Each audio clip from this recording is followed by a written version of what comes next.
Hello everyone, welcome to Abhipedia. हम रोशनी गौतम और इस क्लास में बात करेंगे revenue accountant and internal auditor की क्लास में माइक्रो इकोनॉमी के एक्सपेक्टेड क्वेश्चन। इससे पहले मैं आप सभी को बताना चाहती हूँ, अगर revenue accountant and internal auditor की तैयारी कर रहे हैं एंड कोर्स बाय करना चाहते हैं तो आप कोर्स बाय कर सकते हैं, जो कि आप इस नंबर पर कॉल कर सकते हैं। कोई भी डाउट होगा आपको तो नंबर है 7837773651। ओके, इस नंबर पर कॉल कर सकते हैं। Video lecture PDF plus MCQ आपको प्रॉपर मिलेगा स्ट्रक्चर्ड वे से। इससे पहले बहुत सारे यूट्यूब पर भी इनिशिएटिव लाया जाता है अभी पीडिया के द्वारा। तो अगर आपको प्रैक्टिस करना है क्वेश्चन प्लस कंसेप्ट भी सीखना है तो प्लेलिस्ट में जाके देख लीजिएगा। चलिए आज की क्लास को स्टार्ट करते हैं and very first question screen पर है। क्या क्वेश्चन पूछ रहा है? Which among the following market form lead to be the most efficient allocation of resources? Most efficient allocation of resources क्या होता है, पहले यही समझते हैं। जहां पर आपके पास कैपिटल रिसोर्सेज है, फिजिकल रिसोर्सेज है, ओके, या ह्यूमन रिसोर्सेज है। अगर कोई भी रिसोर्सेज है, प्रॉपर यूटिलाइजेशन ऑफ रिसोर्सेज हो रहा है। मान लीजिए कि आपके पास 10 लेबर है और 10 का आप ऑप्टिमम यूटिलाइज कर रहे हैं, मतलब रिसोर्सेज का वेस्टेज नहीं हो रहा है। ओके, मीन्स यहाँ पर कोई भी अनएम्प्लॉयमेंट की सिचुएशन नहीं है। जो काम करना चाहता है और जो विलिंग है, एबल है, उसको काम मिल रहा है, मतलब ह्यूमन रिसोर्सेज की प्रॉपर यूटिलाइजेशन हो रही है। और अगर ये सिचुएशन है तो हम बोलेंगे optimum utilisation of human resources. तो कौन सी ऐसी मार्केट है जहां पर एफिशिएंट एलोकेशन ऑफ रिसोर्सेज होता है? तो वो मोनोप्लिस्टिक में होता है, मोनोप्ली में होता है, ओलिगोपॉली में होता है, ये परफेक्ट कंपटीशन में होता है। तो ये जो है स्टूडेंट, वो इम्परफेक्ट कंपटीशन, राइट। अब यहाँ पर जो है वो मिनिमम पॉइंट पर एमसी को कट नहीं करता है, तो यहाँ पर प्रॉपर यूटिलाइजेशन ऑफ रिसोर्सेस नहीं होता है, राइट। कहाँ होता है? परफेक्ट कंपटीशन होता है, क्योंकि यहाँ पर मिनिमम पॉइंट पर एमसी को कट करता है। ओके, तो परफेक्ट कंपटीशन ऐसा कंपटीशन मार्केट है जहां पर प्रॉपर यूटिलाइजेशन ऑफ रिसोर्सेज हमें देखने को मिलता है। और अगर थोड़ा सा नॉलेज है तो मोनोपोलिस्टिक कंपटीशन में एक कंसेप्ट पढ़ते हैं, that is access capacity. Okay, means यहाँ पर आपकी वेस्टेज ऑफ रिसोर्सेज हो जाता है। जितना ऑप्टिमम यूटिलाइज कर सकते हैं उससे कम प्रॉपर यूटिलाइजेशन होता है, तो वो मोनोपोलिस्टिक कंपटीशन होता है। तो ये भी आपको पता होना है। तो परफेक्ट कंपटीशन हमारा आंसर। नेक्स्ट क्वेश्चन करेंगे, in which of the following product is the problem of adverse selection encountered? तो कौन सी ऐसी, ओके, कौन सी ऐसी प्रोडक्ट है जहां पर एडवर्स सिलेक्शन देखने को मिलता है? Options are market of insurance, market of credit, neither or both. तो असिमेट्रिक असिमेट्रिक इंफॉर्मेशन आप पढ़ते हैं। असिमेट्रिक इंफॉर्मेशन क्या होता है? जहां पर बहुत सारे मिस इंफॉर्मेशन है स्टूडेंट के पास, कि किसी के पास ज्यादा इंफॉर्मेशन होता है और किसी के पास कम इंफॉर्मेशन होता है। ऐसा नहीं होता स्टूडेंट। अगर किसी के पास, किसी मतलब बायर के पास अगर ज्यादा इंफॉर्मेशन होता है एज कंपेयर टू सेलर, या सेलर के पास ज्यादा इंफॉर्मेशन होता है एज कंपेयर टू बायर, तो हम वहां पर बोलते हैं असिमेट्रिक इंफॉर्मेशन होता है। असिमेट्रिक इंफॉर्मेशन में बहुत सारे टाइप होते हैं, जैसे कि एडवर्स सिलेक्शन हो गया, मोरल हिजार्ड हो गया, प्रिंसिपल एजेंट प्रॉब्लम हो गई, ये सब। तो अभी पूछा है एडवर्स सिलेक्शन कौन से प्रोडक्ट में देखने को मिलता है? एडवर्स सिलेक्शन होता है एट द पॉइंट, ऐसे याद रखना, ए है मतलब at the point, point of dealing. जब आप डीलिंग कर रहे हैं उस पॉइंट पर अगर इंफॉर्मेशन फेलियर हो रहा है तो और उसको हम बोलेंगे एडवर्स सिलेक्शन। इंश्योरेंस, ये नॉर्मली इंश्योरेंस मार्केट में देखने को मिलता है। इंश्योरेंस मतलब कोई इंश्योरेंस लेने जा रहा है, मीन्स बायर है, उसको पता है कि कोई बीमारी है, लेकिन जो बेच रहा है इंश्योरेंस उसको नहीं पता है कि हाँ इस पर्टिकुलर बायर को ये बीमारी है, तो वहां पर मार्केट फेलियर हो जाता है। तो वो इंश्योरेंस मार्केट में भी हो सकता है और वो क्रेडिट मार्केट में भी हो सकता है। तो याद रखिएगा adverse selection, okay, adverse selection दोनों में देखने को मिलता है जब at the point of dealing हमारे पास इंफॉर्मेशन फेलियर होते हैं, तो उसको हम एडवर्स सिलेक्शन कहते हैं और ये असिमेट्रिक इंफॉर्मेशन का पार्ट है। क्लियर हो रहे हैं? चल, तो नेक्स्ट हम देखें तो आंसर हो जाता है डी। नेक्स्ट क्वेश्चन देखेंगे, among normal cost curve which one of the following curve does not have a minimum point. अगर कॉस्ट कर्व बनाए तो हम सबसे पहले एसी बनाते हैं।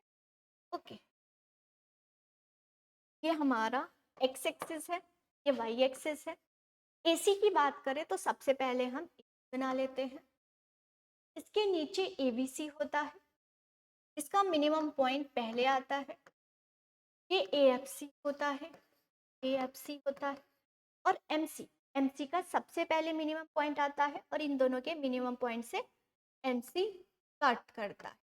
अब एसी जो बाद में मिनिमम पॉइंट क्यों आता है ना, आप लोग सोचते होंगे कि एसी का मिनिमम पॉइंट बाद में क्यों आ रहा है, क्योंकि एसी में एफसी भी है और प्लस ए बीसी भी है, दोनों है, इसीलिए इसका मिनिमम बाद में आता है।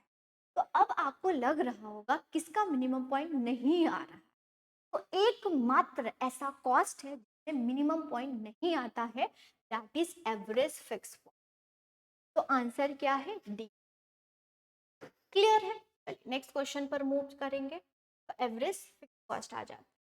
Consider the following statement about the average fix cost of the firm. बहुत फेवरेट क्वेश्चन है, एग्जामिनर पूछ लेता है इस टाइप ऑफ क्वेश्चन। तो देखिए ऑप्शन है, it slope always negative, it slope is always greater than 1, it slope always equal to 1, elasticity with respect to output equal to 1।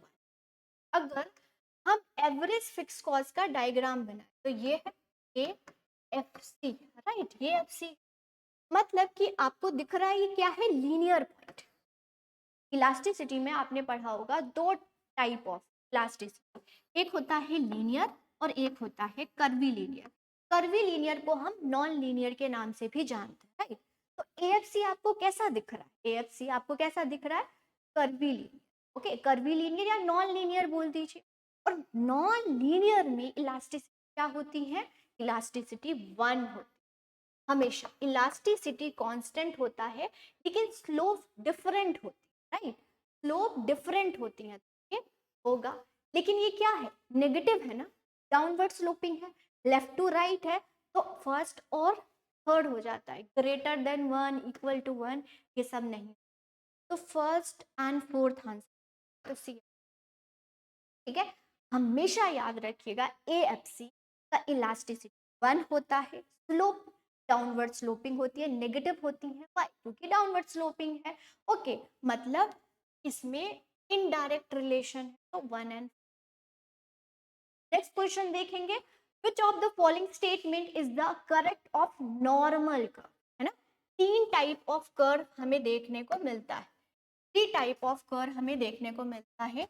एक होता है super normal profit, super normal profit, जहां पर हमारी A R is greater to AC होती है। Okay, एक होता है नॉर्मल कर्व, जहां पर A R equal to AC होता है, ठीक है, यही एग्जामिनर ने पूछा है आपसे। और एक होता है, ओके, एक होता है लॉस, यार लॉस लिख लेते, लॉस सुपर एबनॉर्मल प्रॉफिट भी हम बोल देते हैं, राइट। तो जहां पर A C is greater than A R होगा, राइट, यही होगा। तो A R equal to A C होता है, उसी को हम नॉर्मल प्रॉफिट। तो हमें कहाँ कहाँ देखने को मिलता है, it earn in long period only long period में देखने को मिलता है। It earn in short period only, it both long and short period. It earn in perfect competition, ऐसा तो नहीं है कि परफेक्ट कॉम्पिटिशन में ही नॉर्मल प्रॉफिट, मोनोपली देख लीजिए, मोनोपलिस्टिक कॉम्पिटिशन, उन सभी में आपको नॉर्मल प्रॉफिट देखने को मिलेगा, लेकिन शॉर्ट रन और लॉन्ग रन में भी होता है। ओके, मुझे कमेंट सेक्शन में बताएंगे ऐसा कौन सा मार्केट है जहां पर लॉन्ग रन में भी आपको नॉर्मल प्रॉफिट देखने को मिलता है, राइट, मुझे कमेंट सेक्शन में जरूर बताएं। इट मीन्स हमें पता चल गया कि लॉन्ग रन में भी होता है और शॉर्ट रन में भी होता है, इट मीन्स बोथ होता है, तो आंसर सी हो जाए। क्लियर हो रहे हैं ये। इसी के साथ नेक्स्ट क्वेश्चन पर मूव करेंगे। नेक्स्ट क्वेश्चन है हमारे पास, which among the following is the correct description of inverse demand। Inverse direct demand क्या होता है, जब D is a function of P, है ना, D is a function of P, या इनकम का फंक्शन हो गया, रिलेटिव इनकम का फंक्शन हो गया, ओके, प्रेफरेंसेस का फंक्शन हो गया, तो ये क्या है, डायरेक्ट फंक्शन, तो इसको क्या बोलते हैं, डायरेक्ट, याद रखिएगा बिल्कुल, डायरेक्ट डिमांड बोलते हैं, टाइप ऑफ डिमांड में आपने पढ़ा होगा, राइट। जब इसका उल्टा हो जाएगा, है ना, अगर मान लो कि आपको कोई कंसेप्ट नहीं आ रहा, तो जो कंसेप्ट आ रहा है उसी पर एप्लीकेशन करना है, तो हम मान लीजिए आपने डायरेक्ट डिमांड फंक्शन पढ़ा है, इनवर्स क्या आ रहा है समझ, इनवर्स मतलब उल्टा, तो उल्टा कर देते हैं, तो जब price is a function of demand हो जाएगा, है ना, मीन्स आपका आपका पहले डिमांड क्या था, डिपेंडेंट वेरिएबल, अब क्या हो गया, इंडिपेंडेंट वेरिएबल, तो ये हो जाता है inverse, inverse demand function, okay, demand function हो गया, राइट, ये है डिमांड फंक्शन हो गया, ये है। और कभी भी अगर आप देखो अप्लाई करने की बात करें, तो जब भी हम मैथ्स करते हैं, अप्लाई करते हो आप थ्योरी को मैथ्स में, तो मैथ्स इकोनॉमिक्स मतलब कि मैथमेटिकल इकोनॉमिक्स जब हम अप्लाई करते हैं, इनवर्स डिमांड फंक्शन को अप्लाई करते हैं, या टेबल डायग्राम बनाते हैं, तो भी हम इनवर्स डिमांड फंक्शन ही अप्लाई करते हैं, तो हमारा क्या हो जाएगा, डिमांड प्राइस ऑफ डी, मतलब ए आंसर, क्लियर है। नेक्स्ट क्वेश्चन पर चलते हैं। A firm is a monopolistic competition. Advertise in order. अगर हम एडवर्टाइज कर रहे हैं तो कौन सा मोनोपोलिस्टिक का ऑर्डर होगा, क्या होगा, चलिए ऑप्शन से बताते हैं, ऑप्शन में क्या लिखा, make it product more similar to the competitor. अगर मान लीजिए बीइंग अ फर्म हम देखेंगे, हम क्या है, बीइंग अ फर्म, अगर हम फर्म है और हम एडवर्टीजमेंट कर रहे हैं, तो एडवर्टीजमेंट कर रहे हैं मतलब कुछ हम एक्स्ट्रा कॉस्ट लगा रहे हैं, तो बिल्कुल कॉम्पिटिटर के जैसा तो नहीं होगा, इट मीन्स आप कुछ एडवर्टीज कर रहे हैं, आप कटरीना कैफ को पैसा दे रहे हैं अपने प्रोडक्ट को एडवर्टीज, मतलब इन्फ्लुएंस होंगे लोग, तो बिल्कुल आपके कॉम्पिटिटर जैसा तो नहीं होगा, कुछ एडवांस होगा, तो इसको एलिमिनेट कर, ऐसा नहीं। Shift the demand curve of its product left, left हमेशा याद रखिएगा, अगर लेफ्ट शिफ्ट हो रहा है डिमांड कर्व, कुछ डिक्रीज हो रहा है, लेकिन एडवर्टीजमेंट करने से कुछ इंक्रीज होगा, आपकी रेवेन्यू इंक्रीज होगी ना कि डिक्रीज होगी, राइट। अगर ये लेफ्ट होता इट मीन्स डिक्रीज हो रहा है, राइट हो रहा है मीन्स कुछ इंक्रीज हो रहा है, बहुत बार मैंने आपको क्लास में बताया है, तो ये भी नहीं होगा, मीन्स अगर एडवर्टीजमेंट कर रहे हैं तो अगर क्वेश्चन पूछ भी सकता है एग्जामिनर, तो राइट वर्ड शिफ्ट होता है, not left word shift, right. Make the demand of its product less price elastic, less price elastic मतलब कि चेंज नहीं कर सकते, प्राइस को कोई भी चेंज नहीं कर सकता है जल्दी, ओके, ये लग रहा है। रिड्यूस द इंडस्ट्रीज प्राइस, एक फार्म की एडवर्टीजमेंट करने की वजह से तो इंडस्ट्रीज की प्राइस पर कोई इफेक्ट नहीं, तो यस सी आंसर परफेक्ट है ना, कि मतलब एडवर्टीजमेंट कर रहे हैं, मान लीजिए कोई भी प्रोडक्ट है, कोई भी कंपनी है, कोई भी एडवर्टीजमेंट कर रहा है, इट मीन्स वो इन्फ्लुएंस कर रहा है कंज्यूमर को, तो अपने प्रोडक्ट की लेस इलास्टिक प्राइस कर, मतलब शिफ्ट नहीं, हैबिचुअल हो रहे हैं ना लोग, ये तो सी आंसर परफेक्ट आंसर। तो अब कोई भी क्वेश्चन है ना, तो आप अपने कंसेप्ट को अप्लाई करें, अप्लाई करेंगे तो क्लियर हो जाएगा, क्लियर। ये नेक्स्ट क्वेश्चन का marginal revenue, okay, M R of monopoly less than price, less than price है मतलब एम आर, रेवेन्यू क्या है, वो प्राइस है, प्राइस मतलब ए आर, मतलब M R is greater than, less है एम आर, ए आर को हम प्राइस कहते हैं, ओके, कैसे कहते हैं, देखो मैं ये थोड़ा सा बता देती हूँ, वैसे मैंने क्लास में बताया हुआ है, हमारे पास जो होती है स्टूडेंट, देखो हमारे पास जो टी आर होता है वो क्या होता है, पी इंटू क्यू होता है, ओके, ये है, ए आर क्या होगा, टी आर अपॉन पी होगा, टी आर अपॉन पी होगा, टी आर क्या है, पी इंटू क्यू है, और क्यू है क्यू, ये और ये कट गया मीन्स पी, तो हमने हेंस प्रूव कर दिया, याद रखिएगा इसी पर, ए आर जो होता है एवरेज रेवेन्यू के प्राइस के बराबर भी होता है, राइट, ये तो आपसे पूछ रहे हैं कि marginal revenue is less than the price, ये क्यों होता है? Marginal revenue is less than AR। तो अगर हम इसको डायग्राम में बनाए तो ऐसे बनेगा, ये होगा, ये हमारा AR हो गया और ये हमारा MR हो गया। और मोनोपोली में यही डिमांड कर्व होती है, AR। ओके, तो demand curve is a positive slope, नहीं नेगेटिव स्लोप है। Demand curve has a negative slope लग रहा है। मोनोपोलिस्टिक इनकर लॉसेस, ऐसा कुछ नहीं बोला है। AR लॉसेस तब होगा जब AR इज मतलब AC ज्यादा होगा, is in equilibrium. B answer. Demand curve क्या है? Negative slope. वही परफेक्ट कंपटीशन, याद रखिएगा, अगर मोनोपोली की बात करें, मोनोपोली की बात करें तो AR डाउनवर्ड स्लोपिंग होता है डिमांड कर्व।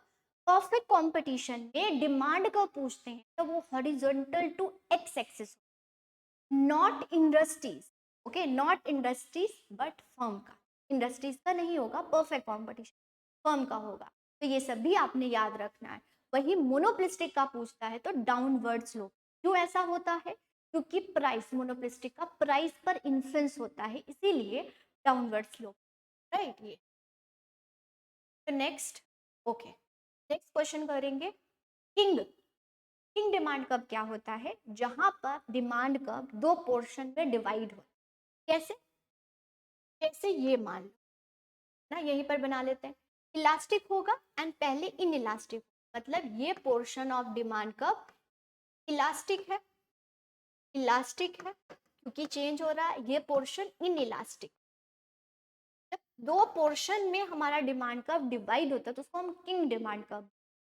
इसमें क्या इंडिकेट कर, इसमें क्या इंडिकेट करता है? Price rigidity, quantity rigidity, price flexibility, quantity flexibility. No, kinked demand curve आपको शो करता है प्राइस रिजिडिटी और quantity rigidity. What does mean rigidity? मतलब लेस इलास्टिक, लेस इलास्टिक या इन इलास्टिक भी बोल सकते, इन इलास्टिक, इन इलास्टिक भी बोल सकते। Due to inelastic price rigidity होती है, मतलब एकदम से हम चेंज नहीं, रिजिडिटी में ऐसे भी बोल सकते हो, एकदम से प्राइस इंक्रीज डिक्रीज से चेंज नहीं किया जाता है, दैट्स व्हाई ये रिजिडिटी होती है। तो first and second answer, okay. तो इस प्रकार से किंग डिमांड कर्व आपको दिखने को मिलता है, ये पोर्शन इलास्टिक होता है और प्राइस इंक्रीज ये भी इन इलास्टिक, राइट। ये तो first and second answer, okay. Next question पर मूव करते हैं। नेक्स्ट क्वेश्चन कंसेप्ट बेस्ड है, कंसेप्चुअल क्वेश्चन है। Cardinal demand function, cardinal utility theory किसने दिया है? रिवील प्रेफरेंस थ्योरी किसने दिया है? इनडिफरेंस प्रेफरेंस थ्योरी किसने दिया है? Utility and under uncertainty. अगर हम देखिए कार्डिनल यूटिलिटी थ्योरी को मार्शल ने दी, ठीक है। रिवील प्रेफरेंस को सैमुअल्सन ने दिया है। इंडिफरेंस प्रेफरेंस थ्योरी हिक्स ने दिया। Utility under uncertainty Neumann and Morgenstern ने दिया। तो ये आपको कंसेप्ट बेस भी पता होना चाहिए, कौन सी थ्योरी किस इकोनॉमिस्ट के द्वारा दिया गया है, ठीक है। तो कार्डिनल यूटिलिटी मतलब फर्स्ट का सेकंड, फर्स्ट का सेकंड। अगर आपको एक भी आता है तो क्लियर हो सकते हैं। नेक्स्ट देखेंगे a demand curve which is parallel to horizontal axis. जो आपसे क्वेश्चन पूछ रहा है उसको ड्रॉ करो। तो यहाँ पर क्या है? Demand curve parallel to horizontal axis, मतलब X axis, this axis is X axis और ये है वाई एक्सिस, राइट। वो हॉरिजॉन्टल है एक्स एक्सिस, तो ऐसे बने। अगर वर्टिकल होता तो वाई एक्सिस के पैरेलल बन, राइट। ये तो क्या है? प्राइस इलास्टिसिटी क्या होगी? प्राइस इलास्टिसिटी जीरो होगी, इन्फिनिटी होगी, लेस देन वन या वन हो, ये हो जाएगी इलास्टिस इन्फिनिट, इन्फिनिट। तो हम देख लेते। तो देखिए इलास्टिसिटी अगर जीरो है, इलास्टिसिटी जीरो है तो आपकी demand curve perfectly inelastic होती, परफेक्टली इन इलास्टिक होती है। जीरो मतलब ऐसे हॉरिजॉन्टल, ये vertical to Y axis, okay, ये होता है। अगर zero greater than zero but less than one, sorry, elasticity is greater than zero but less than one, ये है इनइलास्टिक। तो मतलब थोड़ा सा स्टीपर बनता है ऐसा। यूनिटरी है तो बिल्कुल 50-50% बनेगा। इलास्टिक है तो थोड़ा सा फ्लैटर बनेगा। परफेक्टली परफेक्टली इलास्टिक है तो ये हॉरिजॉन्टल टू एक्स एक्सिस ऐसे भी, vertical downward sloping but steeper होगा, स्टीपर हो रहा है। रेक्टेंगुलर हाइपरबोला, अभी मैंने आपको पढ़ाया कि इलास्टिसिटी अगर 1 है तो वो क्या है, एएफसी, एवरेज फिक्स कॉस्ट, और एवरेज फिक्स कॉस्ट को ही हम रेक्टेंगुलर हाइपरबोला के नाम से भी जानते हैं। लिख लीजिएगा इसको, राइट, इलास्टिक। ओके, ये है। अब इसमें क्या है आप ये भी सोच सकते हैं, ये जो आपका स्लाइड है बहुत इंपॉर्टेंट है, आप इसको नोट कर सकते हैं। कौन सी गुड्स में ये इलास्टिसिटी देखने को मिलता है ये भी आप पढ़ सकते हैं। तो ये है कि आपका डिमांड कब किस प्रकार से होगा तो आपकी इलास्टिसिटी क्या हो, कौन से गुड में हमारी इलास्टिसिटी ये देखने को। इन केस ऑफ वर्टिकल, मैं यहाँ पर बनाती हूँ, वर्टिकल में एसेंशियल गुड्स की, एसेंशियल गुड्स आ जाता है, इस पे बहुत ज़्यादा है। तो अगर आप बोलेंगे कमेंट सेक्शन में, अगर बोलेंगे तो मैं इंडिविजुअल लेक्चर भी इस पर लेके आऊँगी इलास्टिसिटी। ये है कीपर है, ये रेक्टेंगुलर हाइपरबोला है, डाउनवर्ड फ्लैटर है, और ये हॉरिजॉन्टल जो आपसे एग्जामिनर ने पूछा, राइट। ये है, तो डिटेल में भी किसी लेक्चर में हम इस पर बात करें, राइट। और आपको अगर चाहिए इस प्रकार के लेक्चर तो आप कमेंट सेक्शन में जरूर लिखें, राइट। ये नेक्स्ट क्वेश्चन करेंगे, ये भी बहुत इंपॉर्टेंट क्वेश्चन। तो मैच द फॉलोइंग, तो various combination that consumer can purchase, इसको क्या बोलते हैं, various combination of two commodity providing the equal satisfaction. Okay, ये है द सेट ऑफ इंडिफरेंस का पॉइंट ऑफ टेंडेंसी और बजट लाइन ऑन इंडिफरेंस का क्या हो सकता है। देखो इसको समझो, वेरियस कॉम्बिनेशन आपको बजट लाइन में देखने को मिलता है, बजट लाइन में आपको वेरियस कॉम्बिनेशन ऑफ गुड्स देखने को मिलता है। अब ऐसा कोई कर्व जहां पर आपको टू कमोडिटीज के कॉम्बिनेशन कर सकते हो लेकिन हर एक पॉइंट पर आपको इक्वल सेटिस्फेक्शन, वो होता है इंडिफरेंस। इंडिफरेंस तो फर्स्ट का हो जाएगा बजट लाइन, वेरियस कॉम्बिनेशन हो जाएंगी इंडिफरेंस के सेट ऑफ बहुत सारे इंडिफरेंस कर्व को हम बजट सेट बोलते हैं, इंडिफरेंस सॉरी इंडिफरेंस मैप बोलते हैं, क्या बोलते हैं, इंडिफरेंस मैप बोलते हैं। बजट सेट क्या होता है, जब बजट लाइन के अंडर अंडर आप कोई भी कॉम्बिनेशन कर रहे हैं तो उसको बजट सेट बोला जाता है, राइट। ये कंज्यूमर इक्विलिब्रियम क्या होगा, a point of tendency on indifference. तो अगर हम देखिए फर्स्ट का तो थर्ड होगा, तो फर्स्ट का थर्ड, ये indifference of indifference budget equilibrium क्या कंडीशन होता है, जब आपका बजट लाइन और इंडिफरेंस कर्व दोनों मीट करते हैं तो ये इक्विलिब्रियम। ओके, ये इक्विलिब्रियम पॉइंट जहां पर M R S of X Y is equal price of X upon price of, in case of consumer equilibrium वही प्रोड्यूसर इक्विलिब्रियम में चेंज है। ये क्लियर हो रहा है स्टूडेंट, तो ये सारे हमने क्वेश्चंस को समझ, वेरी गुड। ओके, तो इतने सारे क्वेश्चंस कर लिए हैं, होप आप सभी को कंसेप्ट समझ आया होगा। अगर कोई भी कंसेप्ट पर डाउट होता है तो आप कमेंट सेक्शन में लिख सकते हैं, कंसेप्ट आपको लिख। प्लस मैं आप सभी को बताना चाहूँगी revenue accountant and internal auditor की कोर्स अवेलेबल है, तो आप बाय कर सकते हैं। आपके लिए बहुत हेल्पफुल होगा, जब भी एग्जाम होगा आप प्रॉपर तैयार रहें। इस नंबर पर आप कॉल कर सकते हैं, दैट इज 78333361। ओके, इस नंबर पर कॉल कर सकते हैं कोर्स बाय करने के। कोई भी डाउट होता है तो डिस्क्रिप्शन बॉक्स में लिख सकते हैं, या डिस्क्रिप्शन बॉक्स में लिंक होगा, वहां जा सकते हैं और सारे क्वेश्चन को देखने के लिए प्लेलिस्ट पर जाइएगा। सारे आपको लेक्चर्स मिल जाएंगे जहाँ पर हमने कंसेप्ट के साथ एमसीक्यूज भी किया है, आपके लिए बहुत हेल्प। ओके स्टूडेंट, आज की क्लास के लिए इतना ही। All the best, next class मिलते हैं। Thank you.